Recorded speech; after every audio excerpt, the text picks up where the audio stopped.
All right, let's do the last piece here. I went ahead and just added in engraving, and I'm going to change this to tool 33 because it's a viewpoint.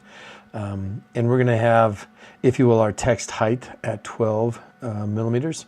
I'll come back and explain that when we're on Path Pilot, and I'll explain how this X base and Y base works. We're also going to try and do this from the center. It just seems to make a little bit more sense with the text. So what does that look like?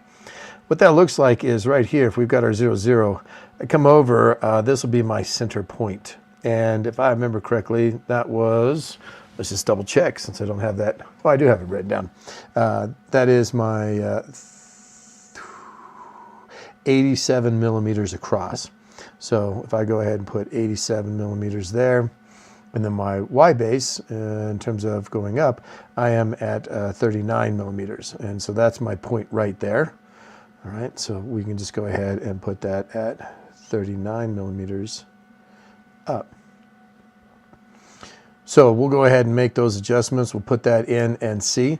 A lot of times when I do engraving, what I like to do is I like to double check and run it about 5 millimeters above to see if it's going to be in my slotted area that I have for my text. So let's go to Path Pilot and let's work on that.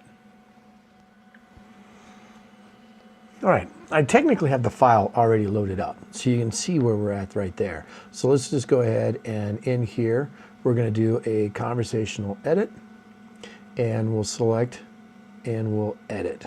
Now, I do remember I made a change. I had made an incorrect measurement. So my Y base is not necessarily 39, it is actually 43. My X over is going to be 87 millimeters. And then remember, we're doing that from the center, not from the left.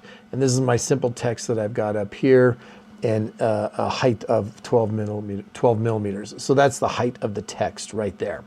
As I said, we're going to still work off that same G54.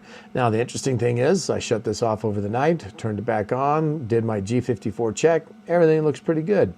I do have tool 33 in here. We'll continue spinning at 15,000 RPM. We'll also go 400 millimeters a minute.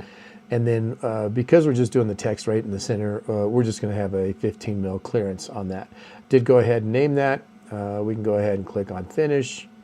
And because we didn't really do anything different, it's not going to ask for me to save. And if I want to look at that file, I can see what that's going to be.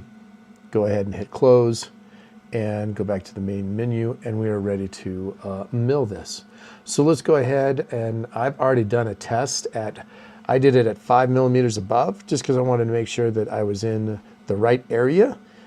Because sometimes when you're doing engraving work, it's usually the last thing that you're doing, and you just want to double check before you actually put it on the piece, whatever it might be, whether it's wood, metals, whatever. All right, so we've already zeroed that out. We did do the 0 to the actual face. We're no longer working a -1. So we set that up with the new tool, and we went ahead and did a 0 on the surface. Let's go ahead and run that.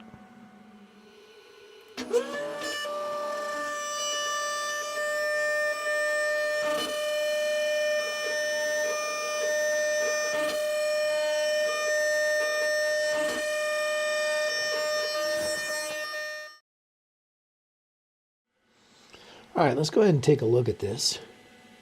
And that's not too bad. I think I'm going to run it just a little bit deeper, but you'll notice that sometimes you want to run your text just to see if it's doing an outline of the text or if it's really digging down deeper. So this is obviously a profile of the outside edge. This was at -0.15. So we're just going to go ahead and double that because I would like just a little bit more depth on that. And then as long as we don't move it, we can just keep going down and down and down until we get the look that we're looking for. All right, so let's set that back up.